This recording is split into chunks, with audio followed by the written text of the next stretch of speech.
momento muy importante aquí en Un Mundo Feliz porque la verdad nos honra esta comunicación que tenemos con quien para nosotros es realmente un ídolo, vamos a decirlo así, en un término muy ochentero, el señor Marcial Souto. ¿Cómo estás, Marcial?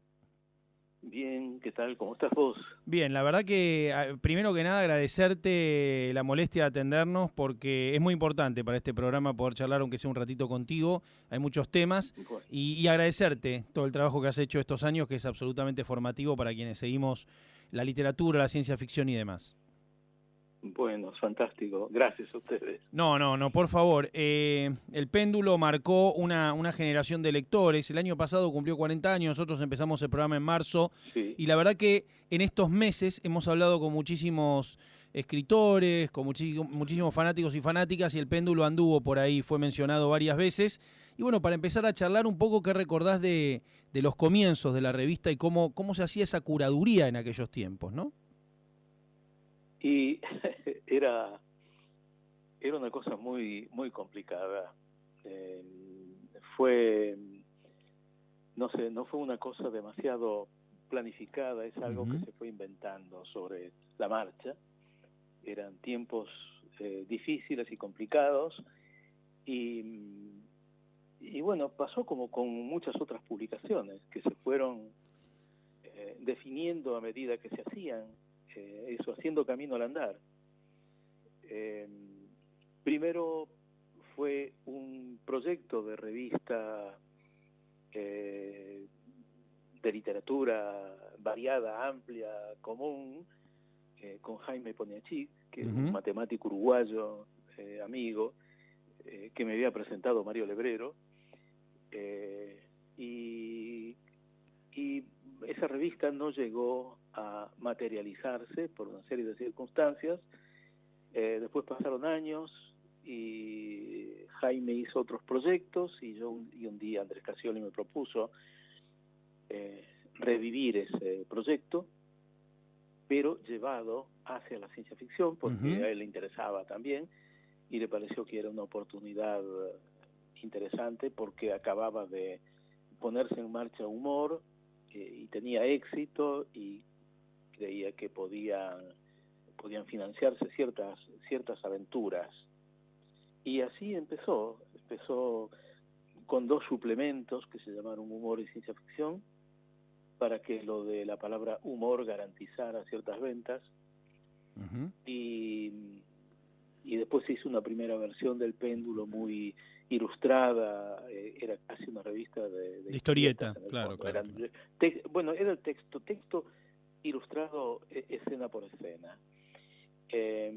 Y eso costaba mucho, además lo hacían en color, gran parte de la revista era en color, y, y no daban los números, evidentemente, Ujú. hasta que una vez apareció la revista Mutantia de Miguel Greenberg, que fue el modelo, en realidad. Un día Andrés me llamó para decirme, tenemos la solución.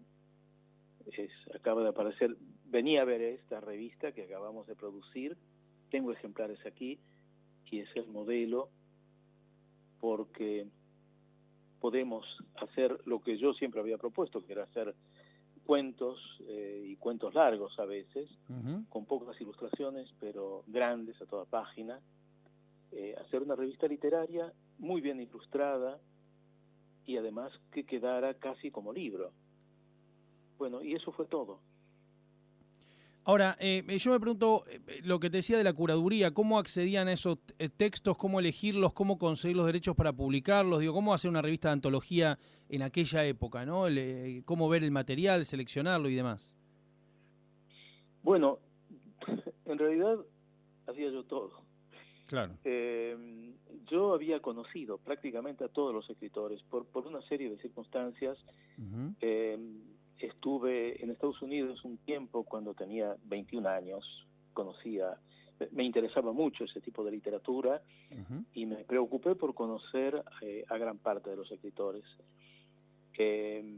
Y eso facilitó enormemente las cosas. No solo conocí a autores, sino incluso conocí a sus agentes. Y, y bueno, era una época muy difícil para hacer cosas, por ejemplo, incluso para pagarlos. Había que comprar cheques en cuevas para enviar, no se podían hacer transferencias. Claro. Era bueno, esa situación recurrente en Argentina. Uh-huh. Y en general me comunicaba directamente con los autores o con sus agentes. Claro. Y muchos autores me mandaban materiales. Fue una situación única. Si no fuera por eso sería imposible. No, claro. Porque además no había redacción, no había nada.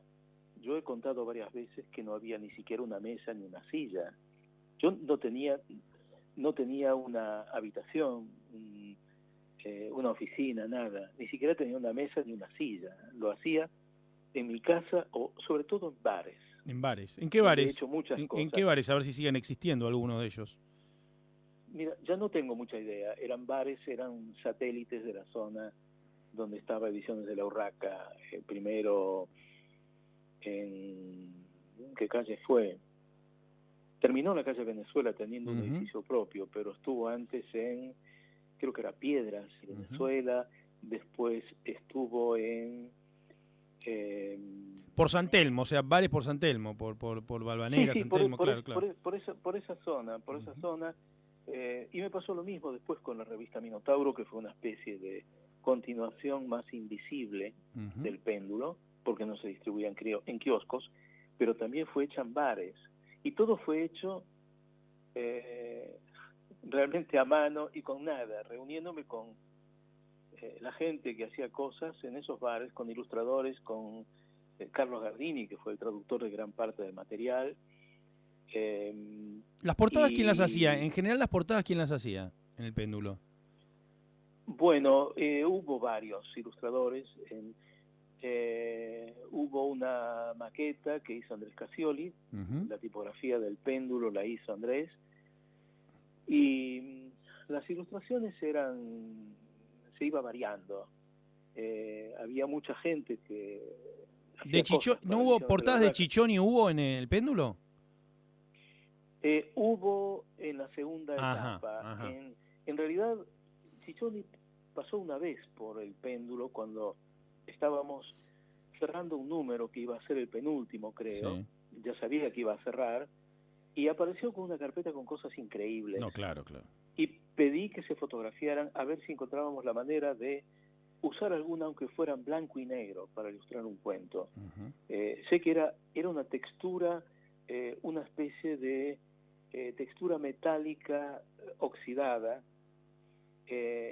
y que la usé para ilustrar un cuento de Michael Moorcock, un escritor inglés. Sí. Y curiosamente ese texto de ese autor inglés apareció durante la Guerra de las Malvinas. Impresionante. Por lo que me criticaron mucho. Ese cuento estaba contratado y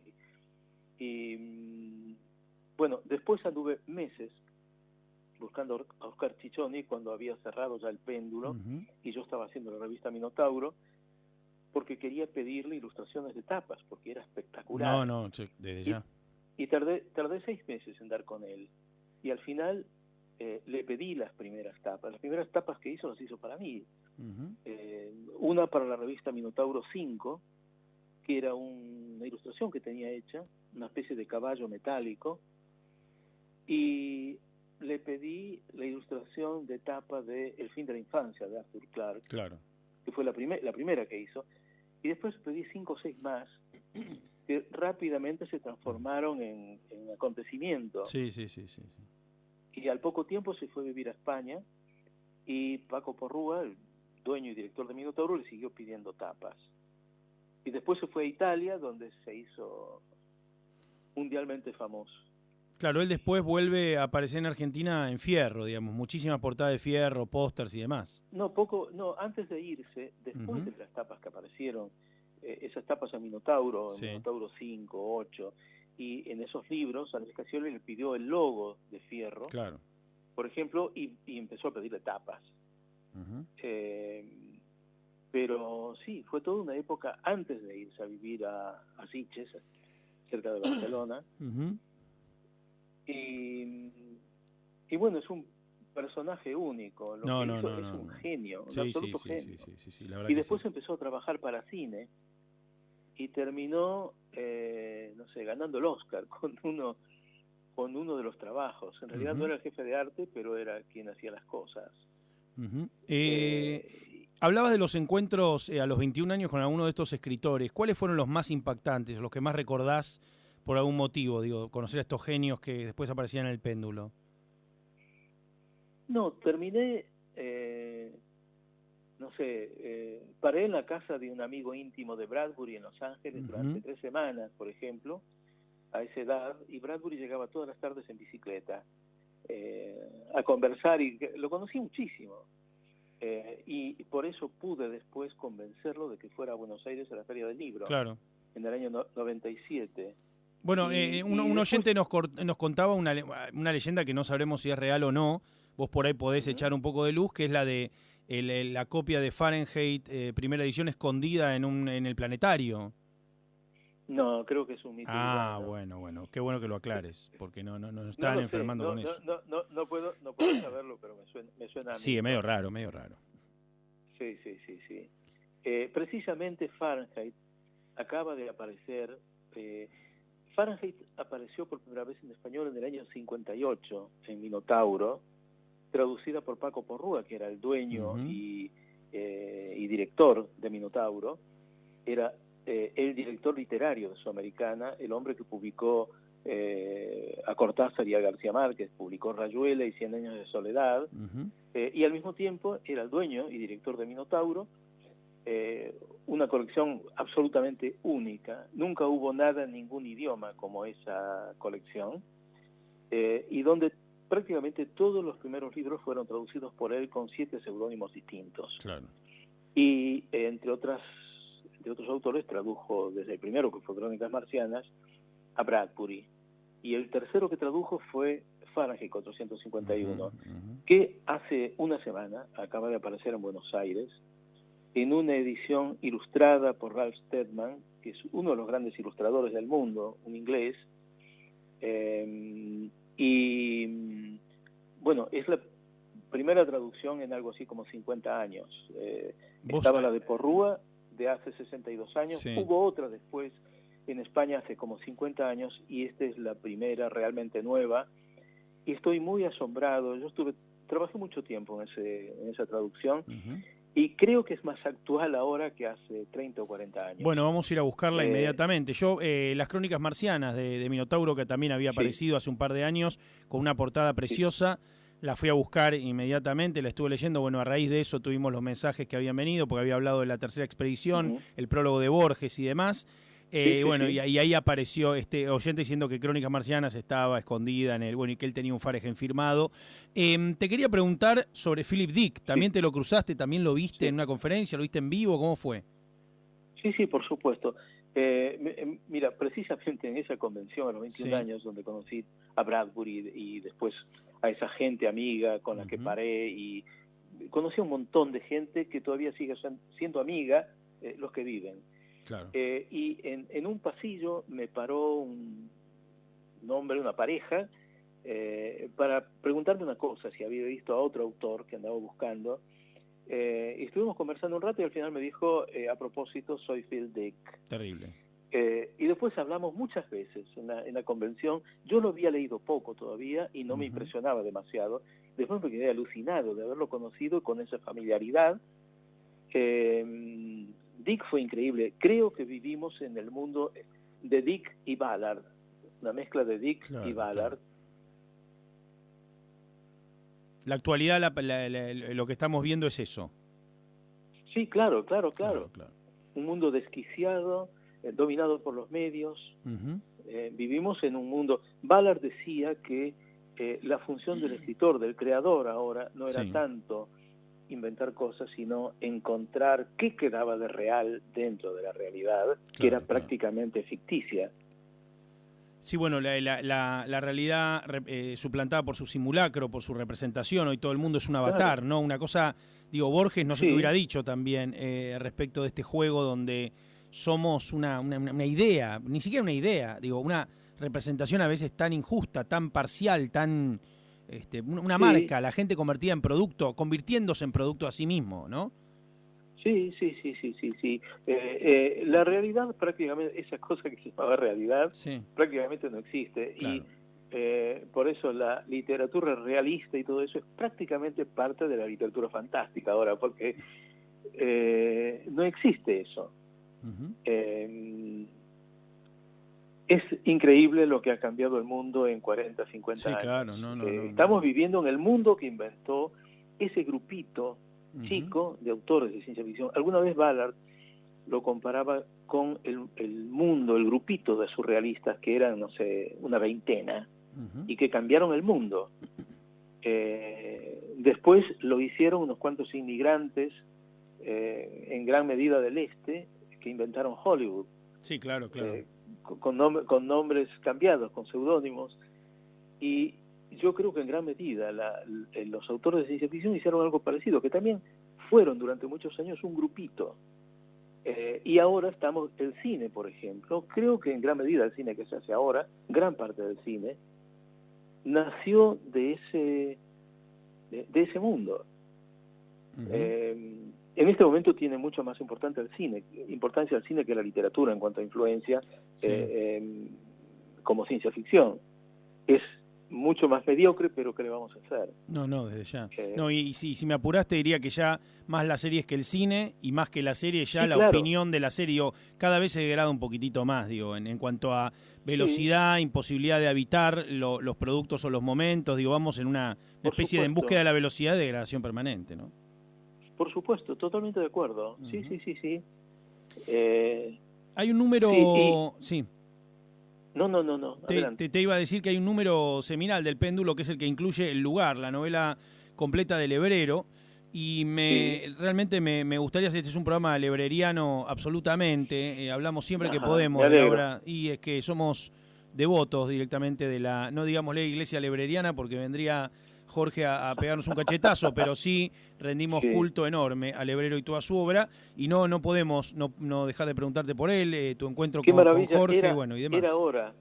Era hora, porque durante décadas no existió, fue invisible, eran impenetrables los lectores a la obra lebreriana, es un misterio, y de repente tuvo que morirse para llamar la atención en este nivel y lograr que la gente le hiciera caso. Decía algo muy interesante Leo Maslía, igual con quien estuvimos hablando, a ver si coincide. Viste que la obra de Jorge está partida en segmentos, digamos, muy claros. Una primera etapa medio kafkiana, una segunda de los géneros pulp, de las tradiciones pulp, y quizá la que más se ha leído aquí en Argentina o en Buenos Aires, si hay que ser un poco centroporténicos, la idea de la novela luminosa, el discurso vacío, digamos, que es por ahí. Entonces decía Maslía que leer a Mario, leer la obra de Jorge, es también entender los momentos fantásticos, entender lo que le gustaba, entender a las tradiciones que se sumaba de alguna manera, y no, circunscribir nada más a la novela luminosa, no quedarse con la parte esta autobiográfica, por así decirlo.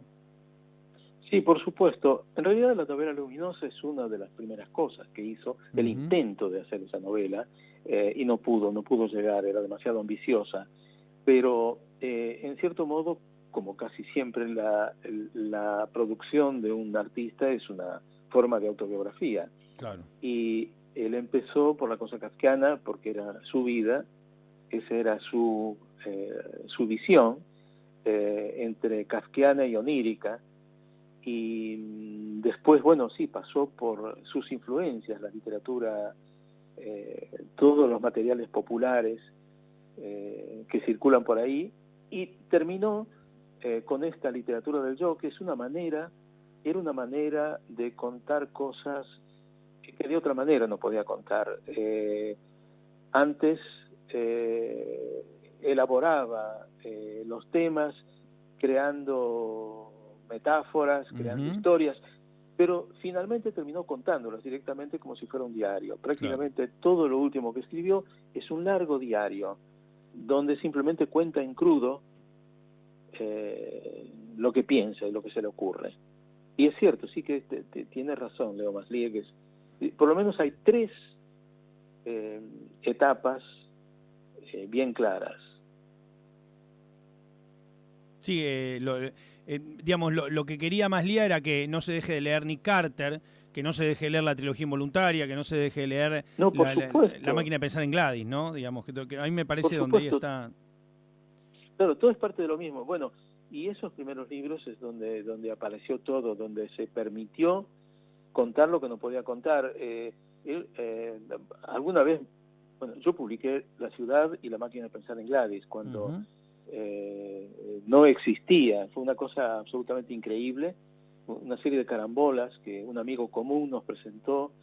Yo estaba empezando a hacer una colección para una editorial a la que me había recomendado ese amigo, y Mario Lebrero tenía La ciudad, que acababa de ser finalista de un premio, pero que no incluía publicación ese premio. Y yo me llevé el manuscrito, nos encontramos en la calle, conversamos un rato, me llevé el manuscrito, lo leí esa noche y no podía creerlo. Era un manuscrito pestoso, la última copia en papel, la última copia carbónica con un papelito de mala calidad que costaba leer. Evidentemente era la última copia de cuando lo presentó al premio, y al día siguiente decidí publicar ese libro como fuera en la colección, y logré convencer al editor, y él entonces me llevó La máquina de pensar en Gladys, que eran los cuentos que tenía, prácticamente todos inéditos, y también logré meterlo en esa colección. Fue una locura todo, porque eso en aquella época era muy difícil vender esos materiales, y fue una especie de delirio, pero me alegro muchísimo de que haya ocurrido, porque eso puso en movimiento otras cosas. A raíz de la publicación de La ciudad, al empezar a ser un pequeño personaje en el pequeño Montevideo, lo invitaron a la fiesta del 14 de julio del año 72, 2 años después, en la embajada francesa. Yo estuve invitado también y no llegué a ir, no sé por qué.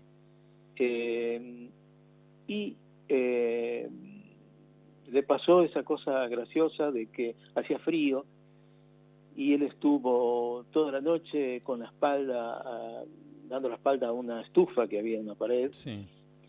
Y cuando terminó más o menos la fiesta y se iba, descubrió que era una chica la que estaba detrás, de la que se enamoró perdidamente. Sí. Y terminaron yendo a vivir un par de meses a Burdeos. Y ese viaje yo creo que le cambió mucho la vida y la escritura. Cuando volvió empezó a escribir de otra manera y se soltó mucho. Y escribió Casa de conejos, algunos cuentos muy sueltos, capítulo 30, no recuerdo cómo se llamaba otro, bueno, no recuerdo en este momento el título. Hay unos... sí. Y poco después empezó con Nick Carter, Claro, con las cosas locas donde se jugaba la vida. Hay algo, creo yo, decías qué bueno que se está releyendo la obra de Lebrero, y yo creo que, viste que pasan los tiempos y los autores son leídos de manera distinta según la época que se está viviendo. Claro. Y hay algo, creo, muy del siglo XXI en la obra de Mario, digamos, como si fuera un adelantado, Mario Lebrero.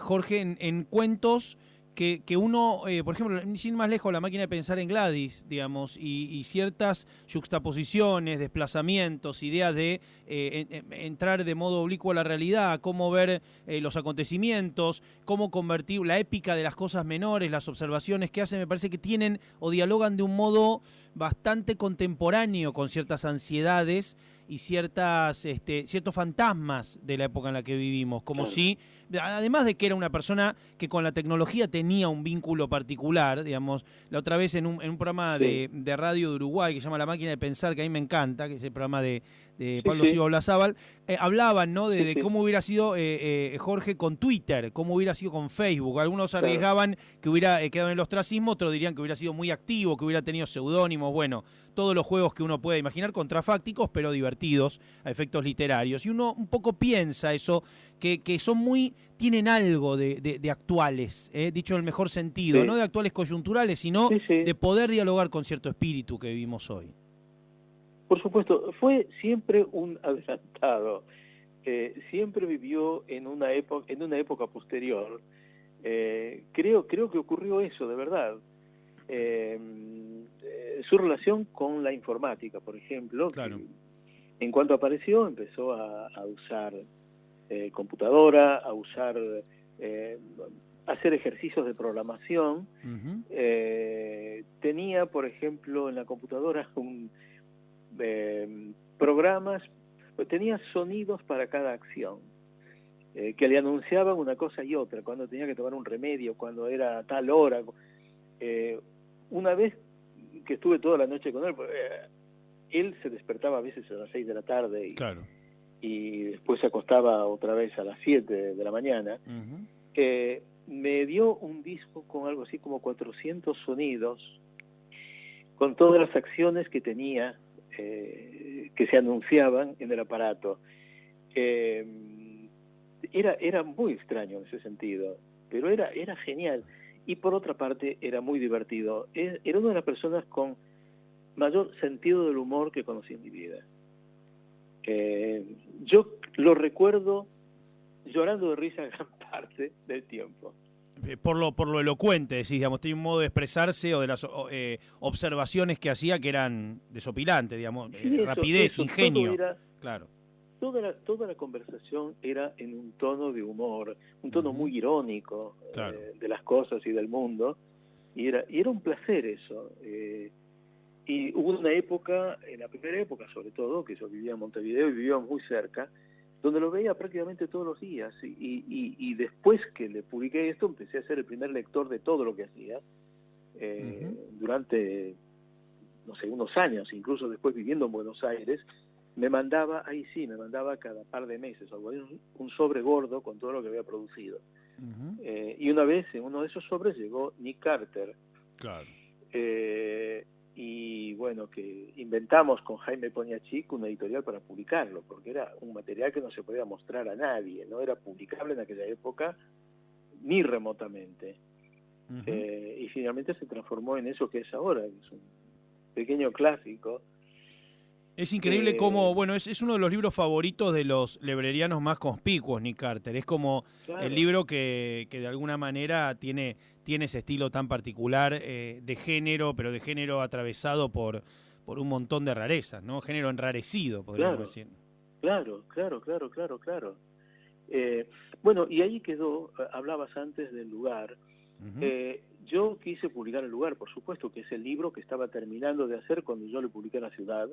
Yo lo leí incluso como 2 versiones antes del final y obviamente era imposible en aquel momento publicarlo.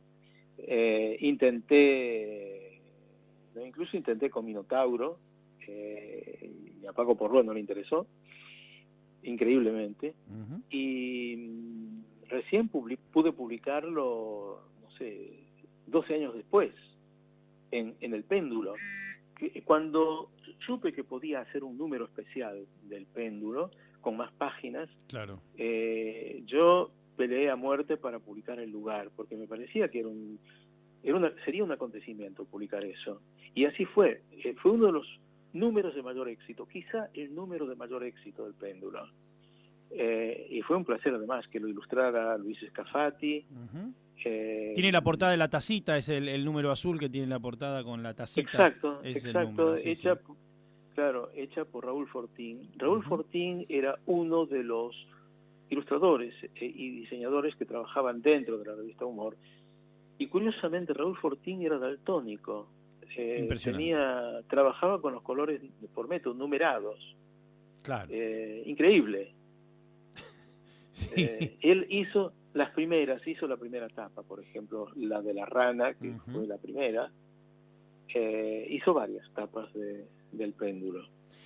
Fueron tiempos increíbles. Te quería preguntar, bueno, hay 2 cosas. Primero, el culto que hay alrededor de las primeras ediciones de Minotauro. Acá se siguen vendiendo a precios exorbitantes, digamos. Actualmente hay muchos títulos y a veces no importa tanto el título, sino como que sea una primera edición de Minotauro. Son incunables, son buscadas, se ha generado un mercado y esto creo que tiene que ver con un público muy específico que siguió la serie, que rinde culto y tributo a esos libros, una especie de lector ideal. ¿Vos tenés idea de cómo es ese lector o ha ido cambiando con el tiempo? No, yo creo que hay un lector que, digamos, que se renueva, aunque sea el mismo, se renueva. Y es el lector inteligente y culto amplio, que es lo que pasaba con el lector Con el péndulo, de Minotauro. claro. Yo me refiero a los libros de Uh-huh. Minotauro de la primera época. Minotauro apareció en el año 55, Claro. y el péndulo apareció en el año, 79, Uh-huh. las primeras versiones. Pero digo, comparando lectores, sí, ese mismo tipo de lector, digo, reencarnado, reformulado, pero anda Sí. por ahí, sí, claro. Sí, supongo que sí. Minotauro lo que tuvo es que fue una coincidencia rara de Paco Porrúa como editor, Uh-huh. el mejor editor que conocí en mi vida. Yo trabajé décadas con él. Y el diseñador de esos libros era un patafísico, era el delegado de la Escuela de Patafísica Increíble. francesa creada por Alfred Jarry, Sí. que se llamaba Juan Esteban Facio. Uh-huh. E hizo cosas extraordinarias. Eran unas tapas abstractas muy, muy raras y atractivas, con una tipografía bastante nueva que se llama Futura. Claro. La creada por un de la tal naranja Renner. mecánica. La de la naranja mecánica creo No. que es esa. ¿No es esa? No, para nada. Eso es muy posterior. Esa tapa, hubo más de una. Hubo una de Domingo Ferreira que... No, pero te digo, la de la película Naranja Mecánica es Futura, es la tipografía, la de Kubrick. Kubrick utilizó Futura para los créditos en algún momento. No estaba diciendo la edición del libro de Burgess. No, perdón, porque por ahí te confundí por eso, porque Minotauro editó la Naranja Mecánica, pero estaba hablando de... De hecho, la que yo tengo de Minotauro tiene tapa de Nine. Tiene un Alex dibujado por Nine. Claro. Sí, es una tapa que yo le pedí Uh-huh. cuando estaba a cargo de eso en Exacto. Buenos Aires. Antes hubo una tapa de Domingo Ferreira, que fue precisamente el que hizo la tapa de La Ciudad, de la primera edición. Uh-huh. Entre el año 55 y el 71, 72, hizo las tapas de todos los libros de Minotauro Juan Esteban Facio. Uh-huh. Y eran cosas extraordinarias. Él usaba Futura en minúscula, que era toda una cosa nueva. No había otros libros con ese diseño y esos elementos, y además con ese formato. Eran libros alargados, elegantes. Claro, un rectángulo, muy rectangulares. Sí, se usaba además un papel, un corte de papel especial para Uh-huh. eso, que había que buscarlo y prever la compra, porque no tenía medidas estándar. Fue una apuesta, creo que muy inteligente desde el principio. Bueno, yo creo que esto que vos decís de lo pregnante, al tener esta tipografía, uno lo veía de lejos y podía decir, bueno, ese es un libro de Minotauro. Pasa el día de hoy, ves una vidriera, inmediatamente lo identificás. Yo tengo El Filo del Futuro y Juan Raro de Stapledon y El Filo del Futuro de Howard Fass, y son realmente, vos los ves y son, además de que son de la misma familia, evidentemente, los ves una vez y los reconoces rápidamente en la biblioteca, todo. ¿Vos te referís a la primera edición? Primera edición, sí. Sí, por supuesto. Me encantaría tener todos esos libros, no los tengo. Tengo algunos nada más, pero lo recuerdo como algo que me marcó realmente, y por eso me acerqué, me acerqué a conocer a Paco Porrúa. Uh-huh. Y terminé trabajando con él desde muy, muy joven. Por eso mismo, porque me pareció que era único, que la persona que hacía eso era un genio. Conocí muy poco a Juan Esteban Facio, pero no sé, me pareció muy admirable lo que hizo, lo que hicieron los dos. Y Paco, sobre todo, lo que hizo fue unas traducciones extraordinarias. De los libros esos, de toda esa colección, ¿cuáles te quedaron para toda la vida? ¿Cuáles son los libros que vos decís, sí, mira, hay 3, 4 títulos de esa colección o de esos tiempos o de esos autores a los que vuelvo, a los que siempre tengo cerca, a los que al día de hoy decís, El Tiempo, que es el mejor antologista, como decía Borges, curó y dejó al lado mío para siempre? ¿Cuáles son? Mira, los dos primeros que aparecieron casi simultáneamente y que fueron las primeras traducciones que hizo Paco Porrúa, creo que son clásicos, son obras maestras increíbles. Las traducciones son tan buenas y no mejores que los originales, que son Crónicas Marcianas de Bradbury y Más que humano de Sturgeon. Ahí está. Sí. Es muy difícil traducir a Sturgeon, por ejemplo. Yo traduje un par de libros de él y es muy difícil traducirlo. ¿Por qué? Es un hombre que trabaja, porque trabaja con las palabras de una manera muy profunda y compleja y sutil. Y los idiomas son muy diferentes. Y lograr el mismo efecto con elementos o ingredientes tan diferentes, con estrategias tan diferentes. El español es un idioma más abstracto, con palabras más largas, no sé, el inglés es muy modular, palabras chicas. Contracciones que significan ideas, digamos, tienen muchas cosas que por eso se hace a veces intraducible, ¿no? Sí, a veces no son equivalentes. Claro. Ciertas cosas que han quedado como traducción de alguna forma o fórmula. Entonces, lograr el mismo efecto, más o menos, en otro idioma, es muy difícil, realmente muy difícil. Y creo que Paco Porrúa ha logrado, ya no me importa tanto si son exactamente equivalentes, pero ha logrado cosas extraordinarias en español. Y bueno, hay toda una serie de libros, lo que fue publicando después, que son increíbles. Hacedor de estrellas, de Olaf Stapledon, por ejemplo, es algo así como el libro más cósmico que se ha escrito, y lo escribió, era un maestro rural. Tremendo.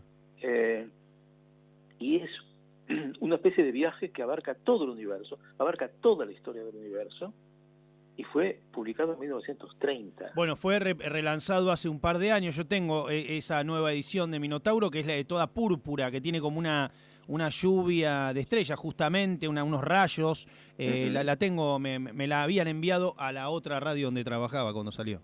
Sí. Ajá. Preciosa, preciosa claro. reedición tapadura, muy linda. Sí, esa es otra traducción de Paco con otro seudónimo.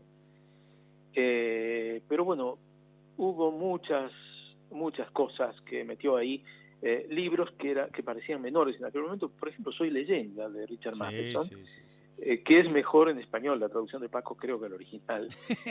Mejoró a Matheson. Sí, yo creo que sí. Matheson tenía creo que 26 años cuando lo escribió, y era alguien que estaba aprendiendo a escribir, trabajaba en literatura popular, y de repente se impuso como una especie de clásico moderno. La Casa Infernal, la Casa Infernal también publicó Minotauro, ¿no? De Matheson, sí. Sí, no leí ese libro. También no leí ese libro. No sé. Había una leyenda alrededor de Juan Raro, que decían que las personas con conexiones neuronales distintas disfrutaban más el libro. Viste que hay una cantidad de textos acerca de Juan Raro que es bastante particular como obra, y que también ha obtenido dentro de la colección una especie de estatus de culto un poquito más separado de lo que ya tiene la colección. Ajá. Es un libro raro, digo, haciendo honor al título, es un libro bastante raro también. Sí, es un libro raro, estoy totalmente de acuerdo. Es un libro menor, pero es un libro muy curioso. Stapledon era un personaje evidentemente muy curioso. En los últimos años de vida alguien le contó que escribía una cosa que se llamaba ciencia ficción. No estaba enterado de que existía como género una cosa así. Y bueno, no se sorprendió mucho. Pero no sé, Sirio también es otro libro raro, el libro de la historia de un perro inteligente, que es el número 15 de la vieja serie de Minotauro, y creo que es una rareza como Juan Raro. Hacedor de estrellas, Hacedor de estrellas y un libro anterior que se llama Last and First Men, Últimos y Primeros Hombres, que fue el primer libro que publicó Stapledon, fue el libro que cambió la vida a Arthur Clarke y a Brian Aldiss, que lo descubrieron siendo jóvenes y llegaron a ser escritores por eso, y a trabajar en ese tipo de materiales. Los dos se quedaron muy impresionados. Brian Aldiss lo conoció cuando estaba haciendo servicio militar en Malasia, creo, perdido, con una parte del ejército inglés que quedó como 3 años varado por allí porque no tenían plata para traerlo de vuelta durante la Segunda Guerra Mundial. Y lo descubrió en una biblioteca de un pueblo y se quedó alucinado para siempre y empezó a escribir. Marcial, ¿por qué? Porque hablamos todo esto, la verdad, y uno piensa, uno siente nostalgia de lo no vivido, que no, pues la verdad, yo no tengo 44 años, apenas agarré ¿Sí? coletazos de fierro muy, muy de niño, y después entro y después voy descubriendo estos libros y leyéndolos, ya un poco más grande, pero uno piensa, ¿por qué hoy no hay tantos escritores de ciencia ficción, no hay bestsellers de ciencia ficción, no se generan estos pequeños grupos de lo que mencionaba, esta generación que se autoproclamaba los nuevos surrealistas? ¿Por qué esas tradiciones se pierden, digamos? Quiero decir, cuando uno diría, bueno, esto siempre debería tener espacio, son artistas, creadores, ¿qué pasa? ¿Existen y no los vemos? ¿Está invisibilizado? ¿Vivimos en un mundo que no los propicia? ¿Qué es lo que está sucediendo? Mira, creo que pasó una cosa muy evidente, que estamos viviendo en otro mundo. En aquel mundo se hacían grupitos porque eran como grupitos de autodefensa, gente que pensaba cosas parecidas y que no lograba comunicarlas o a nadie le interesaban o sentía cierta hostilidad alrededor. Se agrupaban entre ellos como para hablar de lo que les interesaba, sí, claro, y un poco para defenderse. Eso pasó con la ciencia ficción, pasó con los surrealistas, y ahora han caído todos los diques. Ahora todo el mundo se comunica con todo el mundo tiene acceso a todo, sí. nadie tiene que esconderse, ni protegerse, ni agruparse. Y si no, es todo horizontal y se puede llegar a cualquiera en cualquier lado.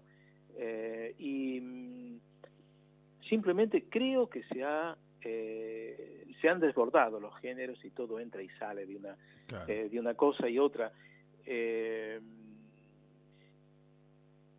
No sé, creo que ya casi no hay géneros, o es una cosa un poco artificial o comercial el asunto de poner una etiqueta. Es una manera de exhibir con comodidad en una librería o donde sea los materiales.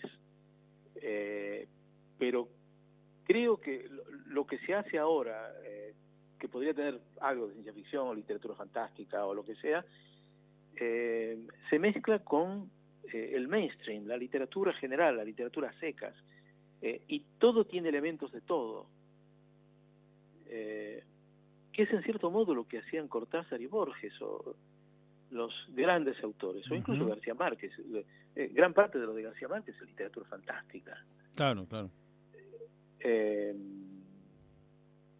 Entonces creo eso, que está todo mezclado.